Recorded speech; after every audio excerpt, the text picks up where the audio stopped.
This series of bonus podcast episodes were taken from my 9-hour live stream on the 15th of April 2020.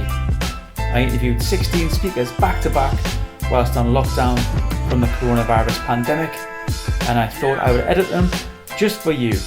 Hope you enjoy and stay safe, my friends. It's me and you. I've been drawing you. Oh, have you? Oh my God. Yeah. Let's see it. Well, do you want to see it? Go on then. Seriously, this is only about half an hour's worth of scribble with some of the pens that I'm not used to drawing. There you go. Hey, how about that? Oh my God. I've made you a bit more Hollywood. But you can have that. Yeah, there you go. You've sorted out the nose, you know. I'll tinker with it. There's a few septorhinoplasties going on here. It's still a bit dodgy. I like that. Yeah, rugby scars. Brilliant. Well, it's interesting. You said that you've kicked the kids out. Did you see Simon Britton on earlier when Simon's wife walked in? Yes. Yeah. You mentioned exactly what you said was what I thought was that guy who knocked his kids out the way and his missus skidded round the corner to get them too late. Exactly. She was just, I think it was Katie, just so nonchalant, just walked in. Yeah. It happens all the time. Of course. Well, thanks for joining us, Alfie. I've been looking forward to this because I think I've said a few times across the day, we've had people from different walks of life. We had Emma Llewellyn there talking about being an MP, which was dead interesting. And what I said to Emma was, I don't know if you caught it, but I basically said the comments weren't coming in because people were listening. Yeah. I mean, I've interviewed Emma lots of times. She's very, from the guts. I mean, you look at who she took over from, that sort of political superstar, David Miliband. Yeah. And I think when she took over, it's like, who's this? How do you take over from him? And she is her region. She is her constituency. And anytime we get her on, she holds the government to account. She's a proper politician. Yeah. Brilliant. Like what Louis Walsh would say, she's made it her own. She's made her own. That's right. Look at this. There's Simon Raybould. Can't tell which is the pick and the real thing. Well, that's a good compliment. He's the man. I tell you what it is. Let's talk about your art because I love following your social feeds because you're putting a lot of stuff on there, and I love it. I love your landscape stuff that you do. Well, that's a complete accident. That's an absolute. It's all new. I've never been a landscape drawer. I've always drawn cartoons. I've always fooled about. I've always wanted to draw kids' books. That's sort of my longer term aspiration. I do a couple of cartoons for a conference. I do the Entrepreneurs Forum, host that very often every year. Great guests. You speak to some brilliant minds. And I always try and do something fresh or something different at the beginning of each one. So they keep bringing me back, if you do something new. So I thought, I've done impressions. I've told them that story. I've told them that, I'll draw a couple of cartoons. So I drew a couple of cartoons, put them on the slides. And there's a guy in the audience who said, would you draw a cartoon for us? I said, I'd love to. And I ended up designing the cover of a magazine. I didn't know that was the request. And I thought, are you sure you want me for this? So I did that. And then another guy said, will you put some pictures in my gallery? And I've got none. He said, well, you better draw some. And it was John at the North East Art Collective who believed in me. He coached me. He sort of said, do a bit of this, bit of that. I put a whole range up there. They had a big night and everything. And we launched or we had an opening. As you do. Yes. And it was unbelievable. I'm thinking, me, I've never thought of myself as a proper artist. I've always loved proper artists. And there I was. And I've still got the wall in the gallery, but I keep tinkering with it. I keep changing it. But it's a bit like pop records, sort of you think, oh, this one's quite good. I quite like this one. I'll release this one. And then they go, no, we want that one. We like that. And you go, well, I don't think much of that one. And that's what's happened. So people have gone for me landscapes more than they've gone for me coal miners. I suppose because it's a broader audience, really. You've got sort of, the Angel of the North or something like that. There's more people going to like it than a coal miner because more people pass it now or whatever. But kids' books is my long-term goal on that. Right. That's my exciting new project. Drawing pictures it's all new to me. I keep making mistakes. I keep finding new ways of doing things and keep setting me. I didn't even know I literally sat down with half an hour and I went, I'll draw a picture. So I went upstairs, got 3 felt tip pens and just did it in half an hour. So I just keep challenging myself. You're a star. I love that picture. And it's funny. it's a bit like business. Like quite often you think a product or a service is going to be what people want, but Yeah. actually it's the clients and the customers who make the decision, like you've said there, and surveying them is brilliant. And I think what you do quite a lot is survey on Twitter. You'd say, like, what do you think about this? And then people start reacting. And I don't know if you remember, I tweeted you and I said, oh, that reminds me of this particular artist who'd done that landscape stuff. And then, Yeah. it's what people 100%. like. That's how it works, and you do some great market research on there, and also generate interest in the same way at the same time. So there was one picture I did, probably my most successful coal mining picture. I drew 3 miners, coal miners, sat down, having their bait, as my dad used to call it. All my family are coal miners, and my mum used to make me dad sandwiches, and he'd take them off. Anyway, my cousin got in touch and she said, your Uncle Terry said they only ever used to eat jam sandwiches down the pit. Right. So I said, jam sandwiches. So I thought I'll do a bit of research. Went on all the coal mining forums, Yorkshire coal miners, Durham coal miners. So what did you have to eat down the pit? Guess what they said? Jam sandwiches. Right. So I changed it, developed the sketch and drew 3 coal miners eating jam sandwiches. And the amount of comments I got from old coal miners, from people who knew pit life, went absolutely, because it was so dry and dusty down there that the only thing they could taste was jam in the jam sandwiches. And that picture has connected because story connects. And story is what is passed on from the oral tradition to now. That's what we're doing. We're telling stories and sharing stories. And that picture has connected because not just the picture, it's the story within it. Yeah, no, I'm just reading some of the comments here. Can Ian use it as a sitting when he needs to go to the loo? Good. Hey, Richard was utterly awesome. Richard's absolutely great. Inspired, wasn't he? Great. And yes, I've got a new pal there because we're both into getting things done, and I'm a big fan of the one thing and productivity myself as well. So I'm always trying to. I've spinned that many plates. I've had to think of new ways to get them all done and put more hours into the day and try and carry on all the things I want to do, because I sometimes I'm in danger of being a jack of all trades and a master of none. Oh, what's Eddie's Alfie? I the #1 signed print. Yes, Eddie Chesterkowski. And it's funny because I went to meet Eddie and I thought the gallery had sent it to him. And and I went to meet him at the Customs House, which you know well, in South Shields, lovely theatre. We're having a cup of tea and the chat's going on, and Eddie's going on and I'm going on. We had a lot in common. And then I thought, I haven't got the picture and he needs the picture of me. So then we had to arrange for another visit. But what a lovely guy, and he's come through major surgery, Eddie, and he's a real business hero, isn't he? He's absolutely an award winner, chess champion. He is a huge chess fan. Chess tuition will take off now during this coronavirus. Let me tell you. That's easy for you to say. Let me tell you. Chess tuition. Chess tuition. So listen, you mentioned there about spinning a number of plates and trying to be productive, because obviously you've got other things that you do. I tell you what, that just reminded me. You said the Customs House. Can you remember? Was it called Dracula? You did a couple of years ago. Yes, I went to see that, and didn't you have your kit off in that, didn't you? Now and again, that was it. I played about 5 characters, and that was a good test for me. That because I've done radio. For those who don't know, I've done local radio for about 10, 12 years. And before that, I was a comedian for over 20 years. So you think, my brain should be match fit. And then great young actor, David Hopper, and producer, he put that on. And he said, will you play Van Helsing and a couple of other actors on? I love Dracula and I love horror comedies. I'll do it. But I'm still doing my full-time job and all these other things. And I'm a dad and all this.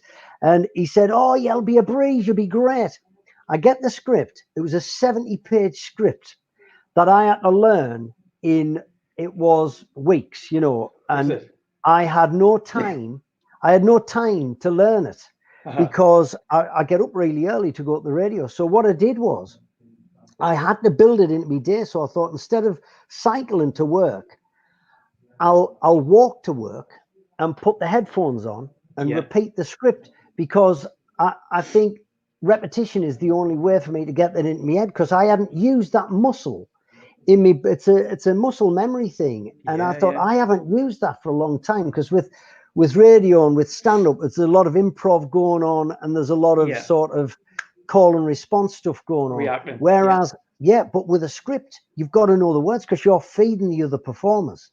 So I got quite worried at first. I thought, you've got to knuckle down here and learn this in days, so you're off script. So I literally walked to work from Gateshead to Newcastle every morning for a fortnight and just repeated the lines over and over. And when I finished that, the day I finished that play, which I had great fun doing, I thought, I'm not gonna let that go. And I started on that day, I downloaded Duolingo app, and I've been learning French ever since, and I haven't missed a day of French. No way. Wow. See, I'm no good, but just to keep that going in my head, I've always liked French stuff, French music, French culture. So I thought, there you go, now's my opportunity. And so I do 10 minutes of French every day on my Duolingo app, just to keep that going in my head in case I need that muscle.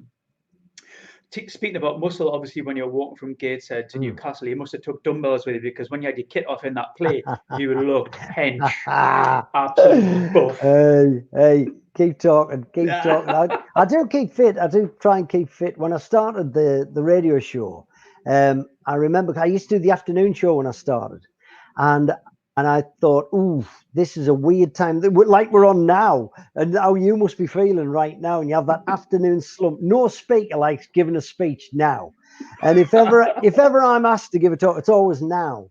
And now if ever I was doing a comic, and I do lots of comedy bills, but they always put me on first, 'cause I've got the energy, you know. But there's nothing worse than going on first, because it's your job to rouse everybody up.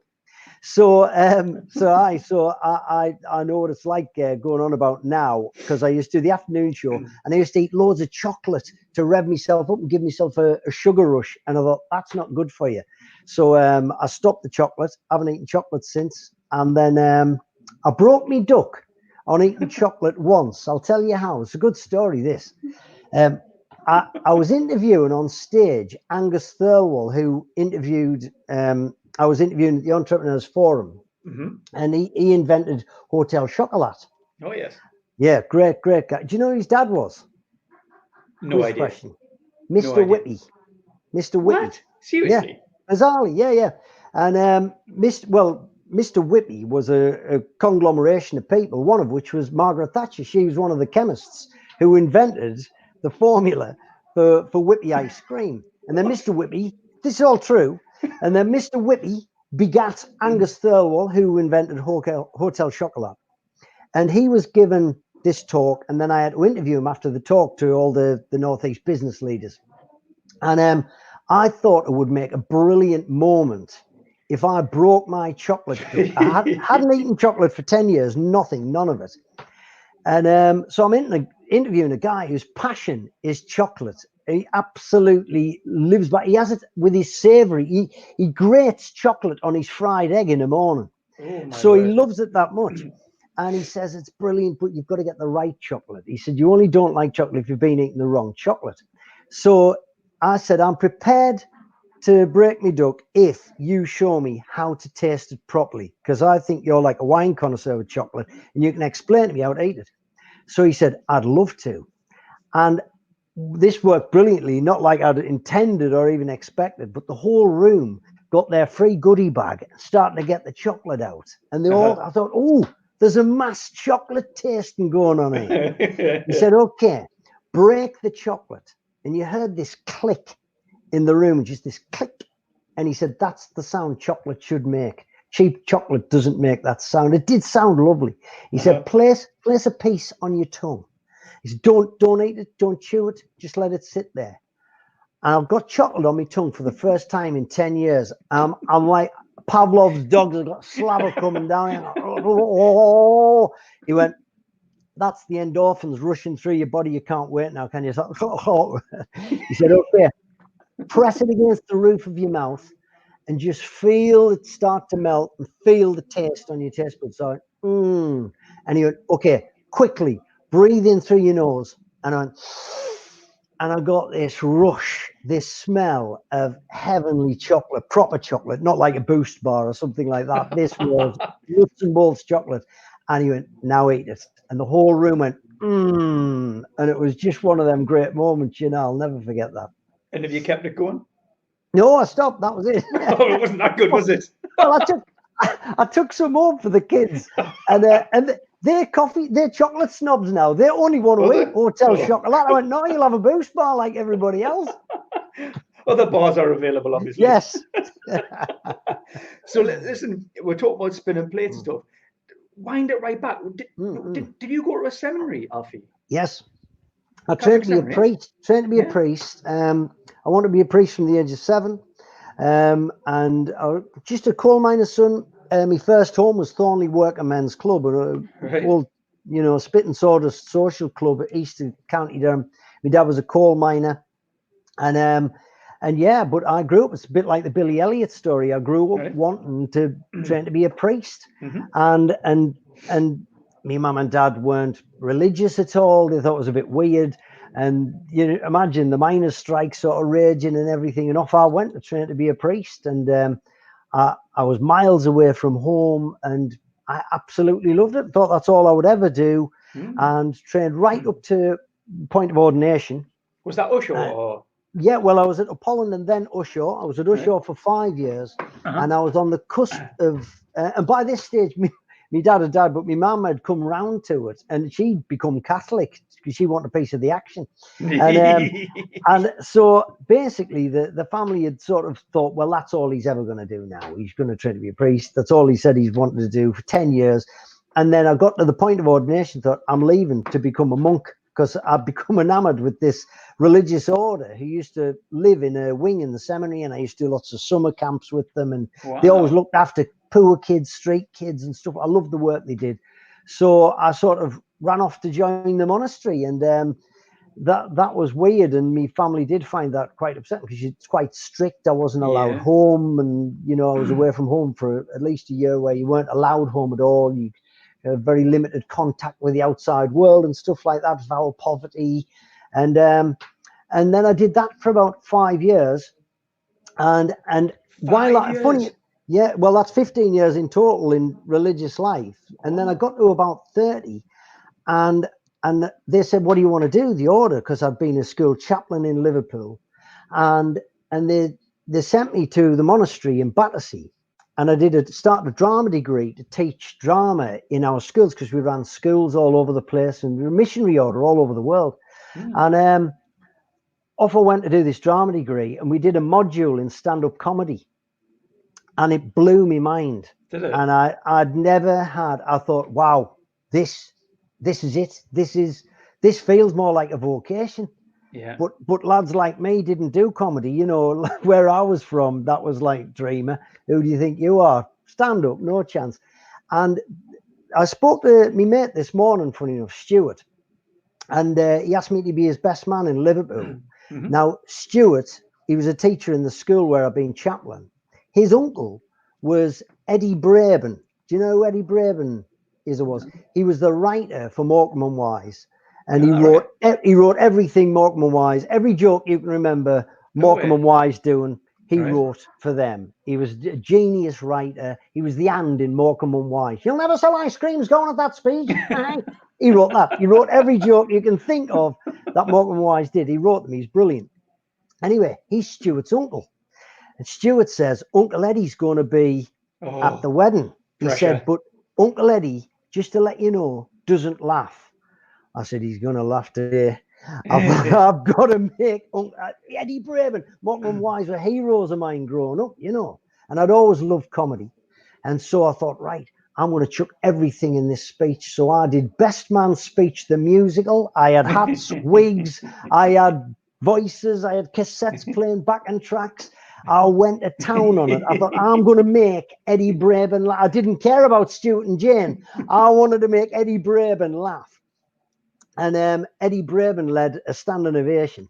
And he came over to me, he shook my hand. He was a Scouser, and he said, where are you from, son? I said, I'm from the northeast. He said, what do you do? I said, I'm a monk. And he said, a monk, forget that. Get into show business. And I thought, wow, Eddie Braben has just given us permission to do that. And at the same time, I was doing this module in stand-up comedy, and I'd felt nothing like this buzz. It was unbelievable. We did all these classes and writing all this material ourselves. And that first night I did stand-up, I'd felt nothing like it. The rush was unbelievable. 21 years ago now, downstairs at the King's Head in Crouch End, and I floated home.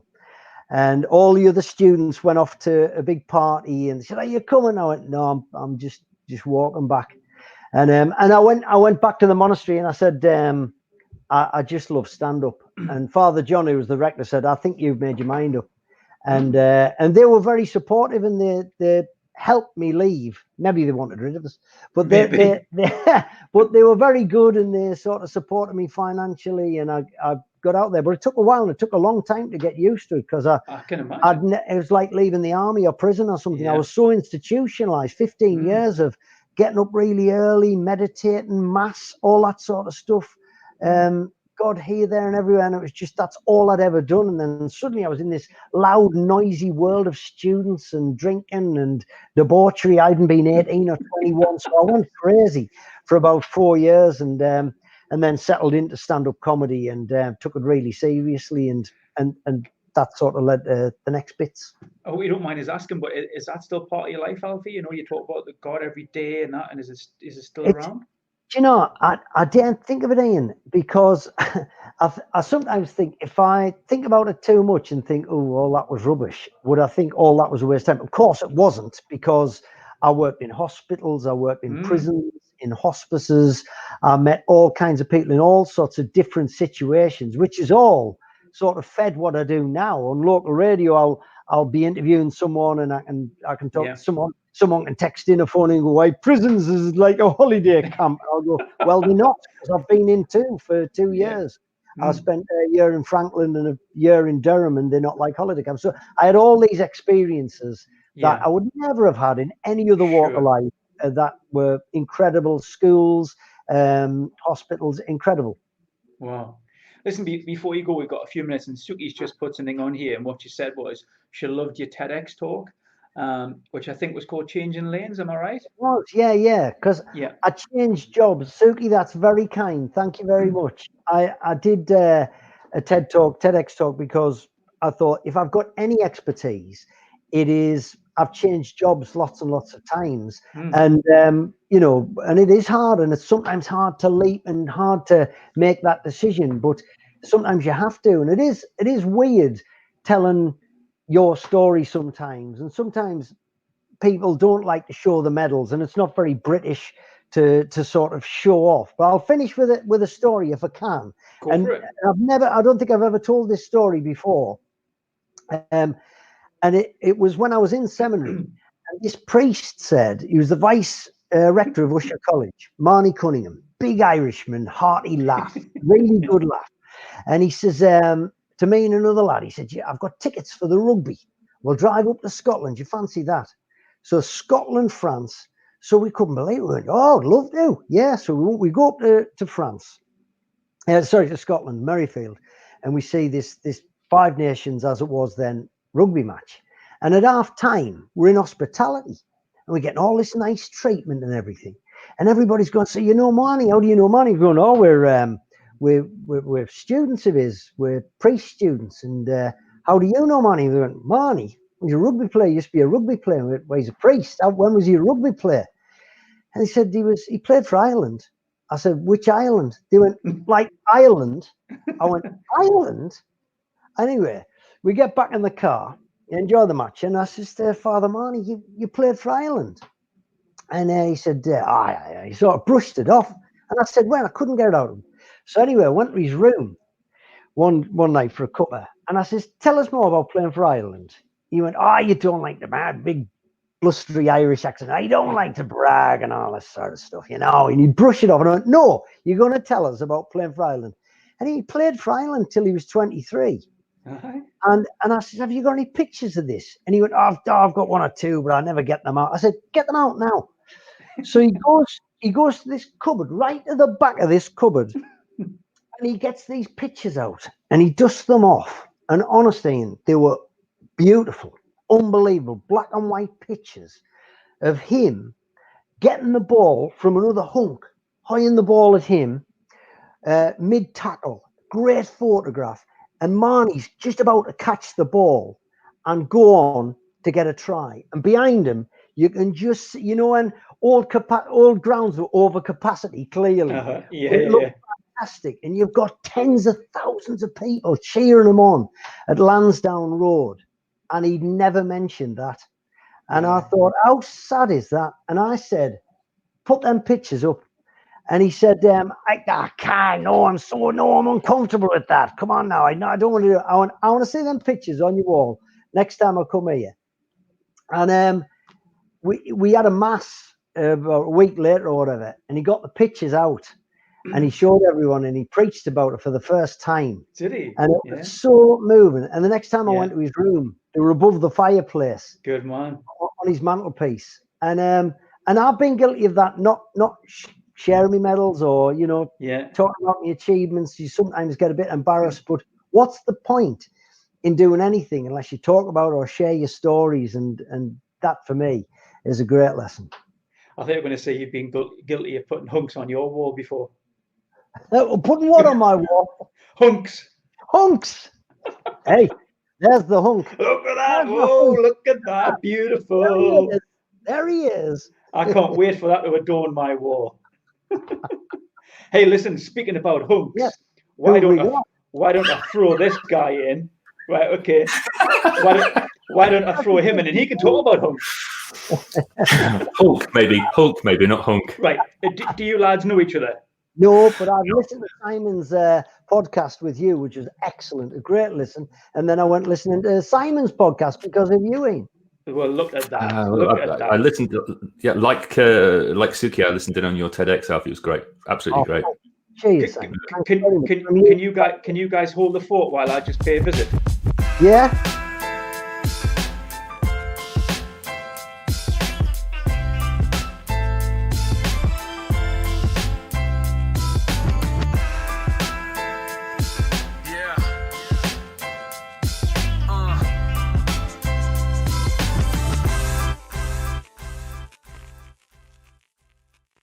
Here we are. Well, hang on. I'm removing me. I'm removing you. Are we in now? Are we together? We're back. I'm back. I'm with you. Is it just me and you? Is it just me and you? Is anyone else here? Well, the kids are sort of somewhere around that. I think they've been taken out for a walk. Their one walk of the day.